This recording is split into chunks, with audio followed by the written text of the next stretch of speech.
মানে আমাক এইটো গড় উচ্ছেদ কৰিছে মানে কোনো কাগজপত্ৰ আমালোকৰ চেকিং কৰা নাই আমাৰ ৬৬ কাগজ আছে ৭১ কাগজ আছে NRC আছে সেইবোৰ কোনো চাই পেলাই আমাক বাংলাদেশী বুলি বিদেশী বুলি উচ্ছেদ কৰিছে কোনো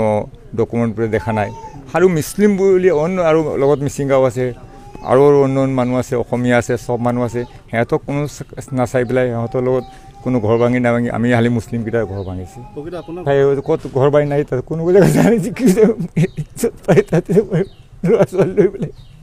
এতিয়া চব নাতি পুতিকেইটাই স্কুলত পঢ়ি স্কুল পঢ়া বন্ধ হৈ যাব চব বন্ধ হৈ যাব কি কৰিব উপায় নাই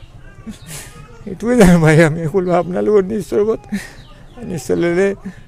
কি কয় ক'বা আৰু কি ক'ম নাই কৰা নাই আমাৰ কোনো কাগজ আমাৰ ৭১ কাগজ আছে ৬৬ কাগজ আছে মোৰ দেউতা বৰদেউতা চবৰ কাগজ আছে মোৰ বাপ দেউতাৰ কাগজ আছে মোৰ নিজৰ কাগজ আছে মইতো প্ৰায় ৭০ত পূৰা মই ভোট দি আছোঁ আজি মোৰ ৬০ বছৰ হৈ গৈছে মই ভোট দি আহি আছোঁ আজিলৈ কোনো আৰু খাই সুবিধাও পাইছোঁ চৰকাৰৰ পৰা ৰেচন কাৰ্ড পাইছোঁ চাউল পাইছোঁ ঘৰ পাইছোঁ লেট্ৰিন পাইছোঁ চব